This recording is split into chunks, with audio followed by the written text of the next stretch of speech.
हमारे विभिन्न एसोसिएशन से जुड़े हुए सभी वरिष्ठ साथीगण और सभी विद्वता से परिपूर्ण ऐसे हमारे मनीषियों को आज मुझे दर्शन करने का सौभाग्य मिला है। मैं अपना अहोभाग्य समझता हूँ कि आप सब लोगों के मुझे दर्शन करने का मौका मिला। मेरा अभिनंदन।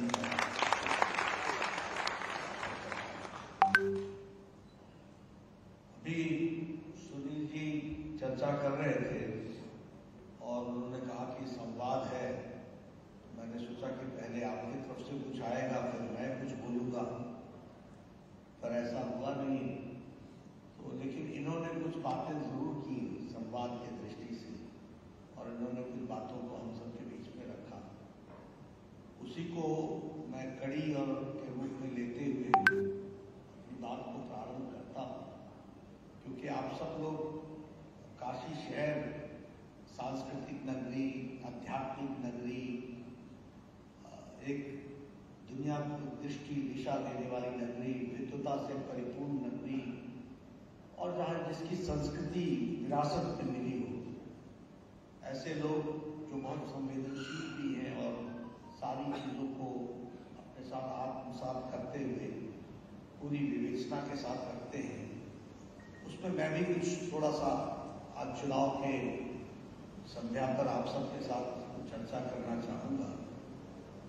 एक तो सुनील जी ने कहा कि जो राजनीतिक दल है वह दल अब पारिवारिक दल के रूप में स्थापित हो गए हैं। इसमें मैं इतना ही कहना चाहूँगा कि ये खतरा प्रजातंत्र के लिए बहुत बड़ा खतरा है। भारतीय जनता पार्टी तो एक राष्ट्रीय पार्टी है, वैचारिक पृष्ठभूमि पर खड़ी है, प्रजातांत्रिक पार्टी है।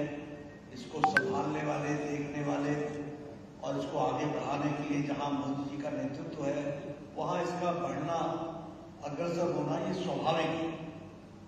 लेकिन प्रजातंत्र की दृष्टि से देखा जाए तो मैं इनकी बात को सिर्फ परिपूर्ण करना चाहता हूं कि आज जिनसे हम लड़ते हैं, जिनके साथ हमारा वैचारिक टकराव होता है, मनमुटाव होता है, चर्चा होती है, वह अपने पार्टी और अपनी सेहत के लिए कैसे हैं ये तो आप उसकी विवेचना करेंगे, लेकिन प्रजातंत्र के लिए बहुत बड़ा खतरा है।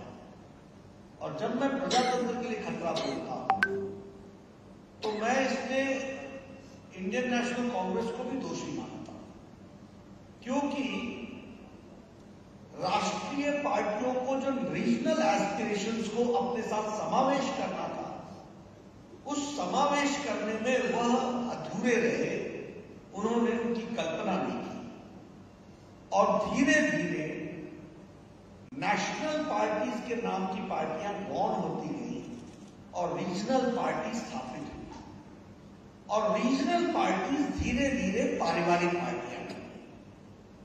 अब आप देखिए, जम्मू कश्मीर से शुरू नेशनल कॉन्फ्रेंस, पीडीपी, दोनों रीजनल पार्टी, अब पारिवारिक पार्टी। हरियाणा लोकदल पार्टी, पहले रीजनल पार्टी, बाद में पारिवारिक पार्टी। पंजाब एसएडी, संयुक्त अकाली दल, शिरोमणि अकाली दल, पहले रीजनल पार्टी, धार्मिक पार्टी, अब पारिवारिक पार्टी। आप उत्तर प्रदेश आ रहे हैं, समाजवादी पार्टी, पहले रीजनल पार्टी, अब पारिवारिक पार्टी। आप बिहार चले जाए, आरजेडी, पहले रीजनल पार्टी, बाद में पारिवारिक पार्टी। ममता, पहले तृणमूल कांग्रेस, रीजनल पार्टी, अब पारिवारिक पार्टी। आप साउथ में चले जाए तो आपको दिखेगा टीआरएस, टीडीपी, वाईएसआर, तीनों ही पहले रीजनल पार्टी, आज तीनों ही पारिवारिक पार्टी। डीएमके में चले जाइए, पहले रीजनल पार्टी, आज परिवार की पार्टी। साउथ में, ईस्ट में चले, वेस्ट में चले जाइए, महाराष्ट्र, एनसीपी, पहले रीजनल पार्टी, अब पारिवारिक पार्टी। शिवसेना, पहले रीजनल पार्टी, रिलीजियस पार्टी, अब पारिवारिक पार्टी। सारे देश की आप तस्वीर उतारते और दुख की बात यह है कि इंडियन नेशनल कांग्रेस भी ना इंडियन रह गई नेशनल रह गई है, एक रीजन में सीमित हो गई है, कुछ रीजन्स में, और अब ये पार्टी भी डेमोक्रेटिक नहीं रही है, ये भी भाई बहन की पार्टी हो गई है। तो भारतीय जनता पार्टी ने तो बहुत, हम तो राष्ट्रीय पार्टी, विचारों के साथ चलने वाली पार्टी है, बढ़ने वाली पार्टी, बढ़ना ही स्वाभाविक है, लेकिन प्रजातंत्र के लिए यह दिखना यह एक खतरनाक साइन है। और इसलिए मुझे लगता है कि प्रजातंत्र को मजबूत करने के लिए भी भारतीय जनता पार्टी को और मजबूती प्रदान करना ही आता है।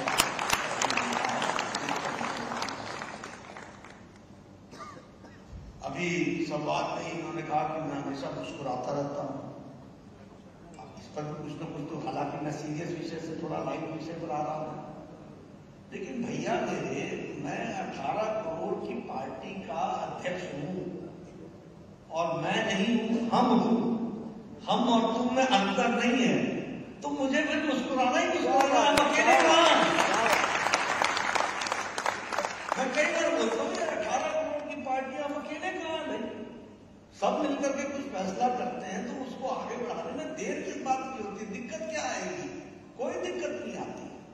इसलिए हम सब लोग सीरियस नेशनल इश्यूज के साथ जुड़ते हैं और उसको हम पूरा करने का प्रयास करते हैं, और उसको पूरा करने में, क्योंकि इतनी बड़ी पार्टी है, दुनिया की सबसे बड़ी पार्टी है, कम्युनिस्ट पार्टी एक समय में बड़ा गर्व महसूस करते थे कि हमारी मेंबरशिप कितनी है, आज हम गर्व महसूस करते हैं कि सबसे बड़ी दुनिया की पार्टी है तो भारतीय जनता पार्टी, और हम हैं, और हम सब हैं, तो फिर क्या दिक्कत है? आगे बढ़ेंगे ही बढ़ेंगे। तीसरी बात है कि हम विचारों की पार्टी, हम कोई सत्ता में आने के लिए नहीं है, हम किसी को एमएलए बनाना, एमपी बनाना, ये हमारा उद्देश्य नहीं है। और जब हम ये कहते हैं, इसके साथ साथ हम कहते हैं कि हम सबका साथ, सबका विकास, सबका विश्वास और सबका प्रयास, इस बात को लेकर के चलेंगे, और इसके लिए हमको सर्टिफिकेट मिले ना मिले ये हमारी चिंता नहीं होती। Nation first, party second, self last, देश पहले। और इसीलिए आप सारे राजनीतिक दल को देख लीजिए, सब धारा 370 के विषय पर, जम्मू कश्मीर को अक्षुण बनाने में सब पार्टियों ने अपना स्टैंड बदला, लेकिन भारतीय जनता पार्टी ने, जो श्यामा प्रसाद मुखर्जी ने कहा था, जो दीनदयाल उपाध्याय ने कहा था, जिसके लिए सारी जिंदगी अटल बिहारी वाजपेयी ने लगा दी, उसको मोदी जी ने पूरा करके दिया। आज धारा 370 हम टिके नहीं। एक देश में दो निशान, दो विधान, दो प्रधान नहीं चलेंगे। हमने एक देश में एक निशान, एक विधान, एक संविधान करके दिया है बात बहुत। 156 भारत के कानून लागू नहीं होते थे जम्मू कश्मीर, 156। आपको जानकर आश्चर्य होगा, एंटी करप्शन एक्ट नहीं लागू था।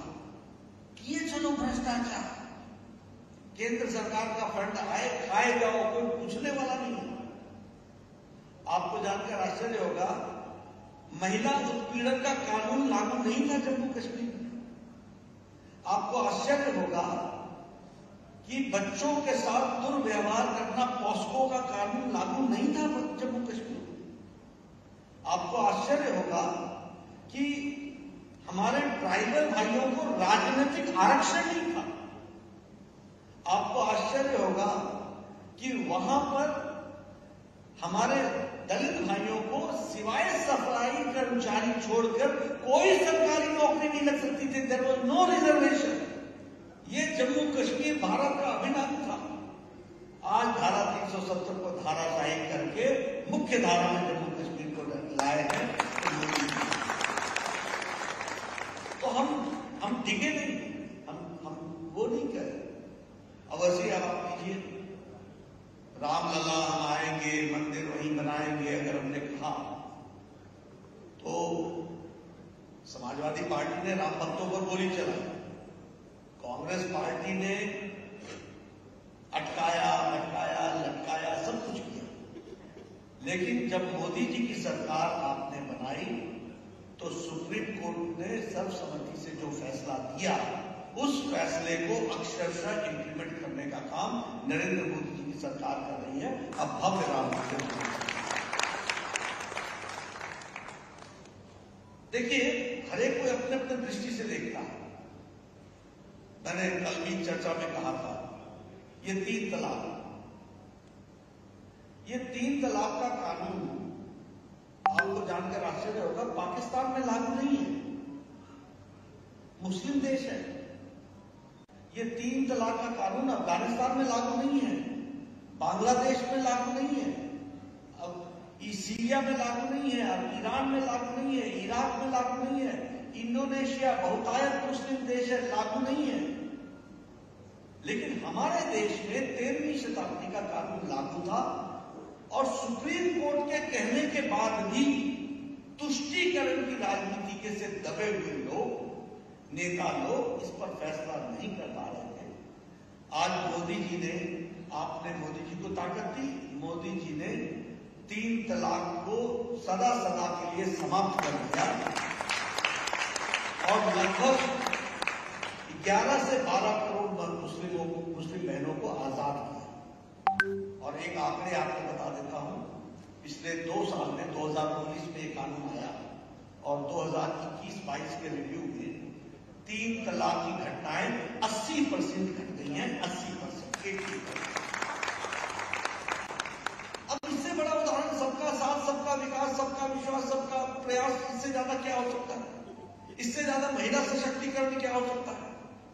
इससे ज्यादा 21वीं शताब्दी में देखने वाला भारत कहां खड़ा होता है? इससे ज्यादा क्या हो सकता है?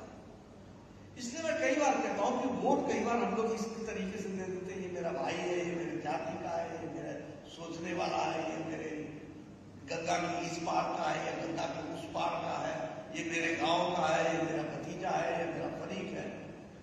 देखिए, अपने भविष्य के बारे में तय करने के लिए मेरा सोच करके, छोड़ करके उत्तर प्रदेश का कौन सोच सकता है, देश का कौन सोच सकता है, वाराणसी का कौन सोच सकता है, इस बात को सामने रख करके हमको अपने मतों का, अधिकार का प्रयोग करना चाहिए।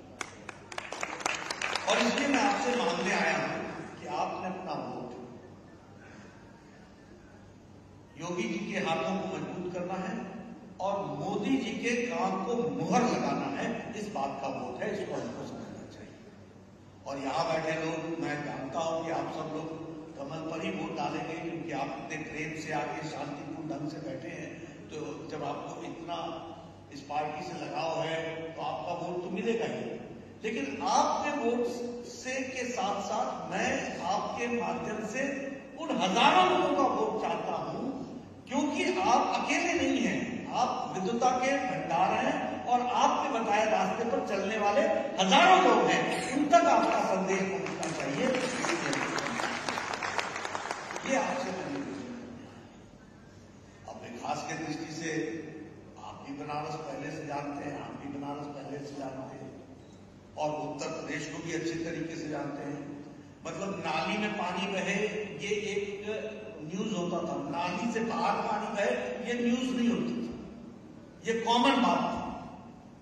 सड़क टूटी रहे ये न्यूज नहीं थी, सड़क बन गई है तो ये न्यूज होती थी। यानी जो होना चाहिए था वह हो तो वो खबर होती थी, और जो नहीं होना चाहिए था वो हो तो वो खबर नहीं होती थी। ऐसा ही चलेगा, ये तो ऐसा ही रहने वाला है, इसमें कोई विकास की गुंजाइश नहीं है, क्या हो सकता है, ये तो ऐसी सड़कें, पतली सड़कें ही रहने वाली हैं, ट्रैफिक जाम लगना, यहाँ तो ऐसे ही होता है, ट्रैफिक जाम लगना, ये तो ऐसा ही है, शहर तो ऐसे ही है, पुराना है शहर। देखिए बनारस की तस्वीर कितनी बदल गई है, 1 वे ट्रैफिक, 4 लेन, कितने अंडर ब्रिजेस, कितने ओवर ब्रिजेस, और आने वाले समय में अब मेट्रो आ रहा है, 5 साल के अंदर मेट्रो आ जाएगा, वह बनारस की बिल्कुल तस्वीर बदल देगा। इस बात को भी हमको समझना चाहिए। यहां के विकास से अब बीएचयू तो वही था, लेकिन all India institute of status के दृष्टि से अब ये लगा कि बीएचयू को महामना मालवीय जी की इंस्टीट्यूट है, इसमें से एम्स निकाल लेंगे तो दिक्कत आएगी, अब मत निकालो, एजुकेशन डिपार्टमेंट में रखो। लेकिन एम्स का स्टैंडर्ड बनाने के लिए जो जरूरी होगा वो हेल्थ मिनिस्ट्री देगी, लेकिन यहां पर वो खड़ा होगा। आज टाटा का कैंसर हॉस्पिटल तैयार हो गया। आपके रेलवे स्टेशन की ब्यूटिफिकेशन देख लीजिए, यही बनारस का रेलवे स्टेशन पहले भी देखा है, यही आपने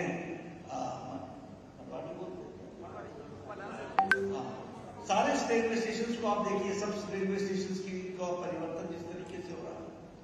एयरपोर्ट जाता हूं तो आज से 6-7 साल पहले जाता था तो लोग बोलते थे यहाँ तो 2 ही फ्लाइट होती है। मैं बार बार सुना 2 ही फ्लाइट होती है, एक सुबह एक शाम, जैसे एयरपोर्ट खुला रहने के लिए हमने चला। आज किसी से बात करो तो कहते हैं जैसे तो कोरोना आ गया, अभी भी 28 फ्लाइटें आ रही हैं, लेकिन वैसे तो 35 पहुंचेगी, 40 पहुंचेगी, तो आगे बढ़ेगी।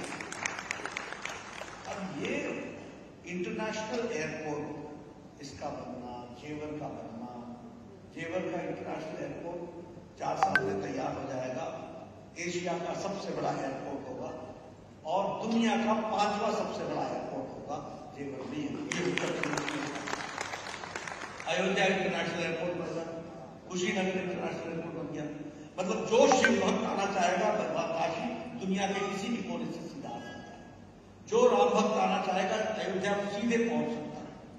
जो बौद्ध के सर्किट को जाना चाहेगा कुशीनगर सीधे पहुंच सकता है।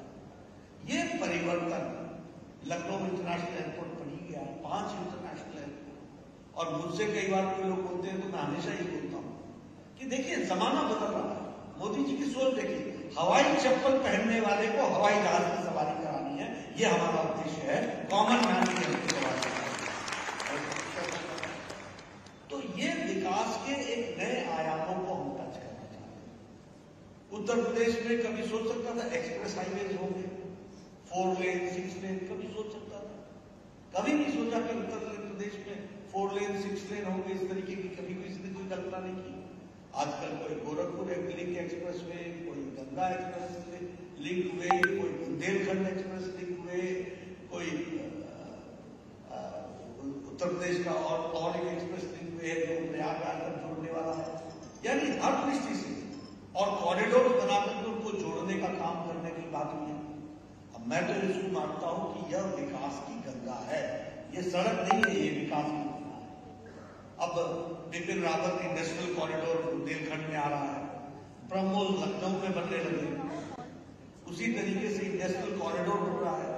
फ्री रेलवे का ट्रैक, जो फ्री फ्रेट, डेडिकेटेड फ्रेट है, जो दीनदयाल नगर से लेकर के आपके यहाँ चंदौली से लेकर के कानपुर तक के सारे एक्सपोर्ट गुड्स जितने हैं वो सीधे पोर्ट पर पहुंचाना, एयरपोर्ट या बंदरगाह दोनों जगह पहुंचाने का डेडिकेटेड फ्रेट का काम चल रहा है, उस पर जोर से काम चल रहा है।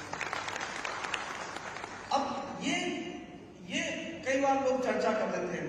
आपने कभी समाजवादी पार्टी लोगों को पूछा है कि भैया जरा आपकी कल्पना विकास की है क्या? तो ज्यादा से ज्यादा कहेंगे मेरा बेटा विकास तो नहीं है, उसका नाम तो फलाना है। यानी विकास उनके लिए कोई परिवार का ही आदमी हो सकता है, विकास कोई दुनिया का हो, देश का हो, ये कल्पना ही नहीं हो, सोच ही नहीं। They don't have any concept. आज 2 All India Institute Medical Sciences other than Varanasi छोड़कर के 2 All India Institute Medical Sciences आ गए। मैंने पहले भी बताया, रायबरेली मेरे को सोनिया जी ने चिट्ठी लिखी कि I would like to discuss Raebareli. मैंने कहा I am sensitive about it. हम ये नहीं मानते मेरा तेरा, आपकी आदत है कि हमने कोशिश की। हम गोरखपुर भी बनाएंगे, हम रायबरेली को भी चलाएंगे और वो हमारे समय में चलेगी। इस बात को हमको ध्यान में रखना चाहिए। तो आज गोरखपुर 3 साल के अंदर हमने ऑल इंडिया मेडिकल साइंस में 1100 करोड़ रुपए का खड़ा कर दिया। 2000 करोड़ रुपए हर साल उसको चलाने के लिए लगने वाला है, रेकरिंग एक्सपेंडिचर उस पर आने वाला है। और अब हमारे लोग को दिल्ली नहीं जाना पड़ेगा, उनका इलाज यहीं पर होगा। सुपर स्पेशलिटी ब्लॉक्स नहीं। 5 साल के अंदर 10 यूनिवर्सिटीज, एक 11वीं यूनिवर्सिटी एग्जिस्टेंस में आ रही है, 78 डिग्री कॉलेजेस, 28 इंजीनियरिंग कॉलेजेस। और स्वास्थ्य मंत्री मुझे ही रहने का मौका मिला। मोदी जी ने कहा था आपके यहाँ 15 मेडिकल कॉलेज थे, आज सरकारी क्षेत्र में 59 मेडिकल कॉलेज हैं और प्राइवेट मिला के तो 64 मेडिकल कॉलेज। तो ये एक निरंतर विकास की दृष्टि से एयरपोर्ट्स, हाईवे, इंस्टीट्यूशन का upgradation, super speciality block, Agra super speciality block, हमारे आगरा के आप सांसद हैं बैठे हुए, Agra super speciality block, Meerut super speciality block, super speciality block, Varanasi super speciality block, 7 super specialities की ब्लॉक खड़े किए जा रहे हैं। ये इससे अंतर कितना आता है इसको हमको समझना चाहिए।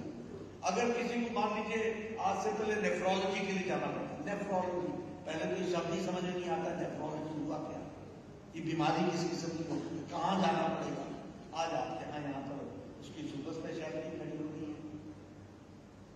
हम लोगों ने कभी सोचा ही नहीं था कि ब्रेन सर्जरी भी यहाँ होगी, वो भी होने लगी। तो यानी हर दृष्टि से एक नए आयाम को हम टच करते हैं। और उत्तर प्रदेश मैं आपके साथ शेयर करना चाहूंगा। मैं 1998 पहली बार मंत्री बना, स्वास्थ्य मंत्री प्रदेश में। बड़ी मेहनत करता हूं। IMR, infant mortality rate, MMR, maternal mortality ratio, हमारा बाकी सारे हेल्थ के स्टैंडर्ड्स, उस पर बहुत काम करता था। लेकिन जब दिल्ली आता था तो हमारा सारे का सारा नीचे गिर जाता था। तो मैं पूछता था यार हम इतनी मेहनत करते हैं, ये नीचे क्यों गिरता है? तो पता चला कि कुछ बीमारू राज्य हैं, वो बड़े राज्य हैं और उनके जो इंडिकेटर्स हैं वो बड़े तकलीफ देने वाले हैं, इसलिए भारत का इंडिकेशन गड़बड़ होता है। मोदी जी ने क्या किया, 114 से ज्यादा एस्पिरेशनल डिस्ट्रिक्ट्स बनाए, किसी भी स्टेट की हो, जो इंडिकेटर्स में कमजोर है उनको पकड़ा, उस पर काम शुरू हुआ। और आज जो बीमारू का यू उत्तर प्रदेश था, आज वही यू उत्तर प्रदेश का उत्तम प्रदेश बन गया। इसको क्या आज आपका इंडिकेटर इतना ऊपर जा रहा है। अब वैक्सीनेशन में वन ऑफ द टॉप में आकर के खड़े हैं। अब वैक्सीनेशन की भी बात नहीं कीजिए, मैं उस समय नहीं कहता था। देखिए मोदी जी ने इस देश की ताकत को समझा। हम कई बार लोगों को बताते हैं कि भैया जिस काम में हम लोग हाथ डालेंगे ना, भारत डालेगा, वो दुनिया का सबसे बड़ा प्रोग्राम बन जाएगा, क्योंकि हमारी संख्या ही 130 करोड़ है। तो जब हम किसी भी चीज में हाथ डालेंगे वो हमेशा ही ऊपर बढ़ेगा, इसको हमको समझना चाहिए। और हमारा कोई मुकाबला भी नहीं कर सकता। हम जब दुनिया के फोरम्स पर जाते थे और हम बोलते थे 1.25 बिलियन पीपल, 1.3 बिलियन पीपल, तो सब बोलते थे oh my God, can't imagine 3 lakh की जनसंख्या, 1 करोड़ की जनसंख्या, 1.5 करोड़ की जनसंख्या, ये 130 करोड़ के सामने आती कहां है? अब वैक्सीनेशन की बात की लीजिए, हमारा वैक्सीनेशन देश का fastest and largest health coverage है, इसको हमको समझना चाहिए। अब इस पर भी मैं थोड़ा सा आपसे चर्चा करूंगा। स्वास्थ्य मंत्री रहा हूं। मीजल्स की दवाई यहां आने में 30 साल लगे, टेटनस की दवाई आने में यहां पर 35 साल लगे, जापानी बुखार की दवाई आने में 100 साल लगे। 1906 में जापान ने इंजेक्शन बना लिया था जापानी बुखार का, 2006 में आया गोरखपुर में जब योगी जी वहां से सांसद। 100 साल, 100 ईयर्स। ट्यूबरक्लोसिस की दवाई आने में 20 साल लगे, पल्स पोलियो की दवाई आने में 25 साल लगे, और कोरोना 2020 में आया, जनवरी में आया। अप्रैल में मोदी जी ने काम शुरू किया, टास्क फोर्स बनाया, और 9 महीने के अंदर एक नहीं 2 इंजेक्शन, और देश को ही दिया, दुनिया को दिया। ये वैक्सीन मैत्री, उस समय हमारे ऑपोजिशन की बुद्धि को देखो ना। यही अखिलेश बोलते थे कि बोलते थे टीका मत लगाओ, टीका मत लगाओ, टीका नहीं बोलते थे, बोला कि नहीं बोला कि मोदी टीका है, बीजेपी टीका है, और चुपके चुपके खुद लगवा दिया, बापू जी को भी लगवा दिया, और उत्तर प्रदेश की जनता को अंधेरे में ढकेल दिया, तुम मत लगाओ। ऐसे तो हमारे नेता है। मोदी टीका मेरे को मिले, मैं कहा कैसा लगा मोदी टीका। अब 7 तारीख को एक और टीका लगेगा, 7 तारीख फाइनल टीका।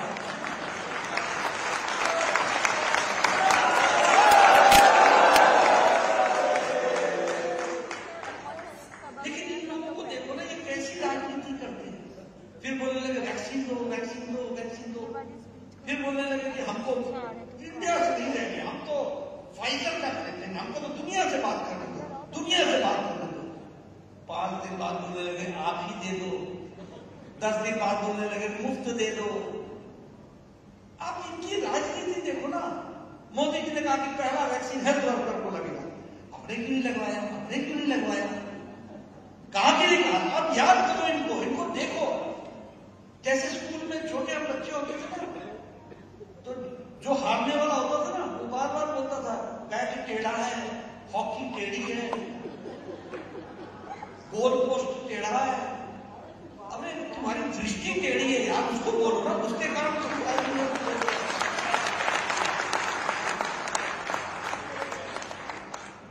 हर एक चीज बच्चे जैसे करते हैं वैसे कि ये लोग राजनीति करते हैं।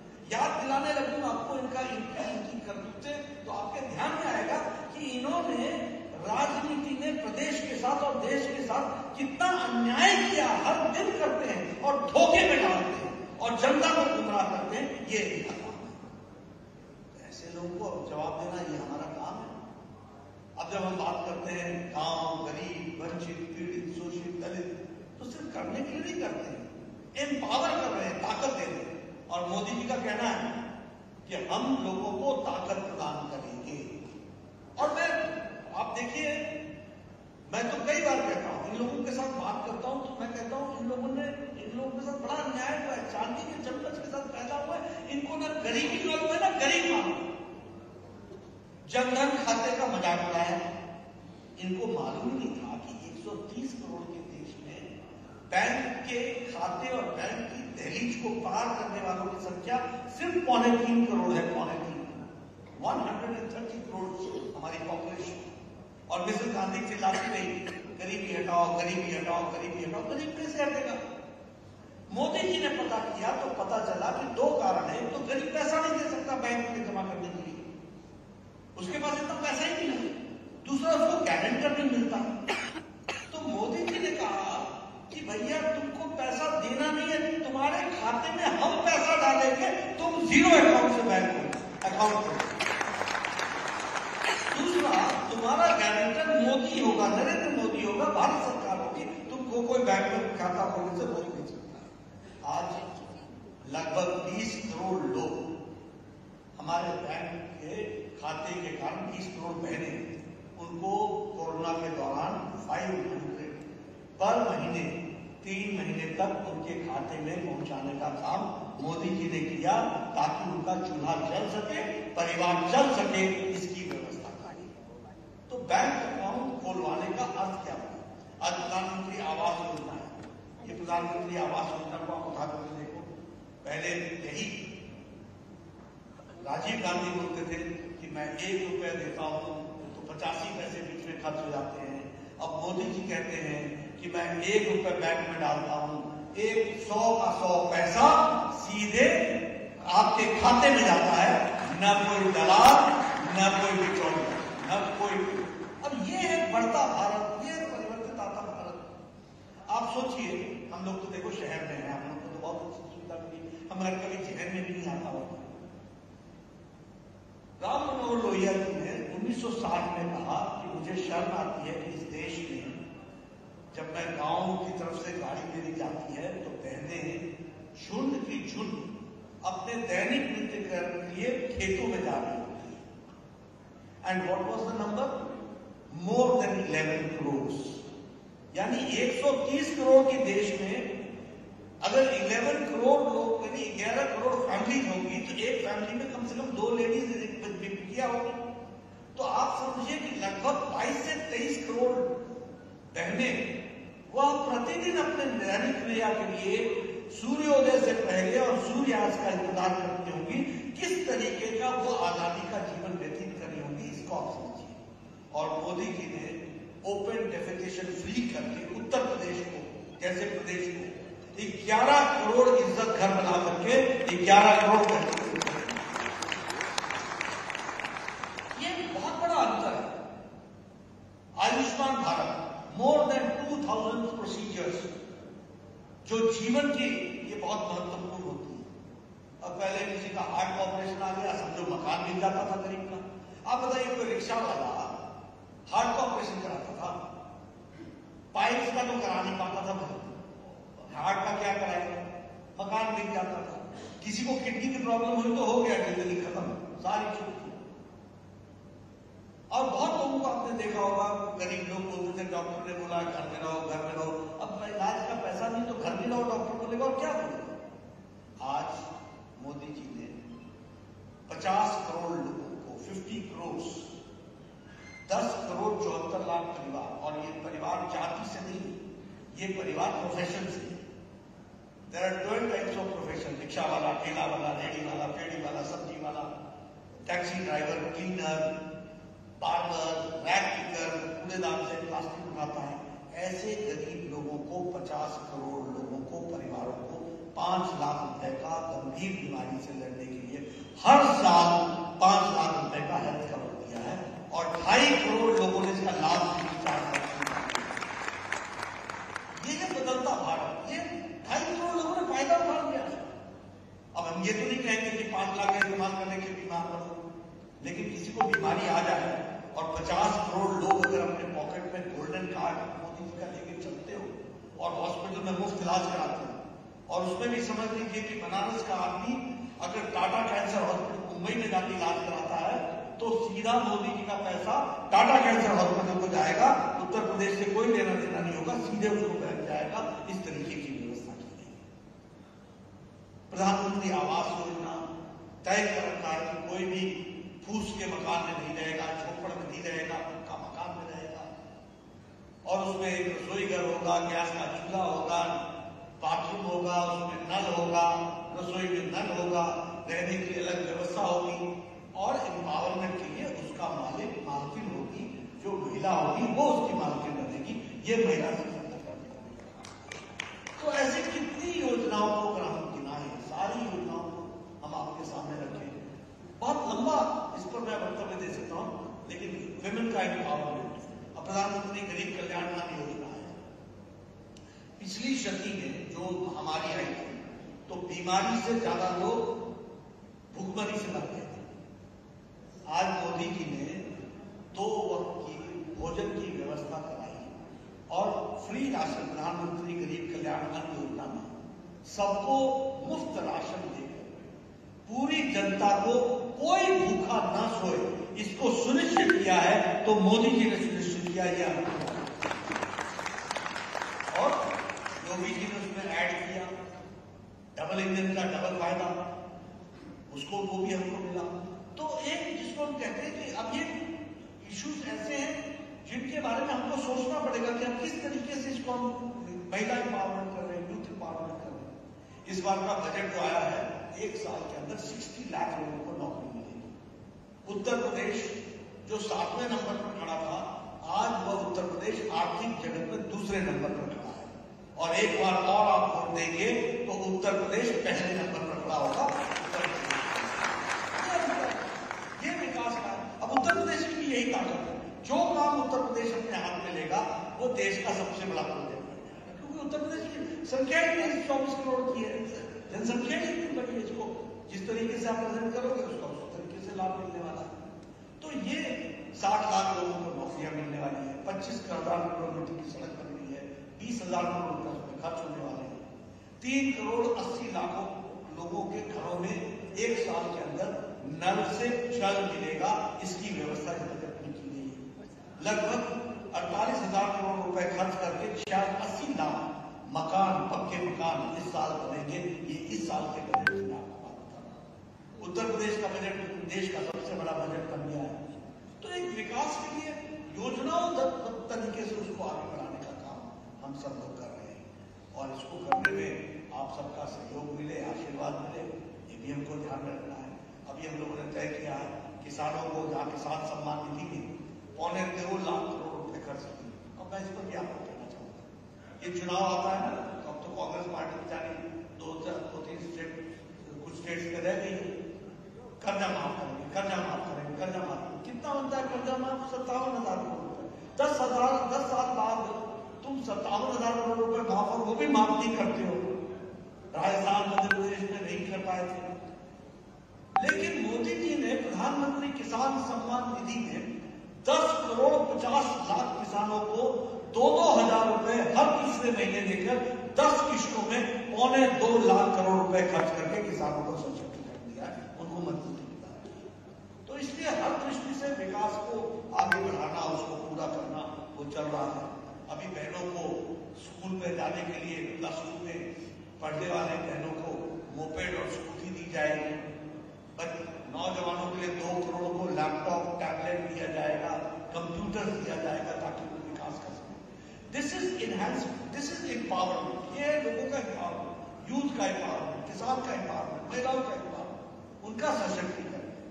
इस सशक्तिकरण को हमको आगे बढ़ाना है, उसके लिए मैं आपसे निवेदन करने आया हूं। एक बात मैं जरूर कहना चाहूंगा और वो मैं बार बार सब जगह बोलता हूं कि देखिए ये सब संभव तब है। इन्वेस्टमेंट में इन्वेस्टर्स ने 3,000 करोड़ रुपए आ चुके हैं उत्तर प्रदेश में पिछले 3 साल में।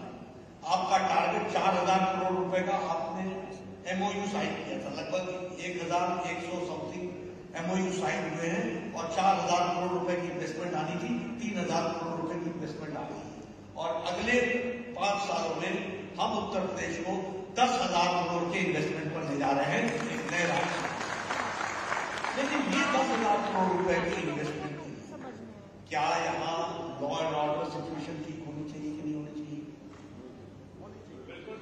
बिना लॉ एंड ऑर्डर सिचुएशन के आप ये इन्वेस्टमेंट संभव होगा? अब अखिलेश के टाइम पर लोग अपनी फैक्ट्रियां बंद करके जा रहे थे, नहीं जा रहे थे। मायावती और अखिलेश के जमाने में 29 चीनी मिल बंद हुई कि नहीं हुई? मायावती जी ने 11 चीनी मिलें कौड़े के दाम बेचा कि नहीं बेचा? और आज योगी जी ने 3 नई शुगर फैक्ट्रियां लगा दी कि नहीं लगा दी?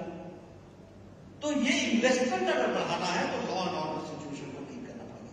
अब बताइए योगी जी ने उत्तर प्रदेश में लॉ एंड ऑर्डर को कंट्रोल किया कि नहीं किया?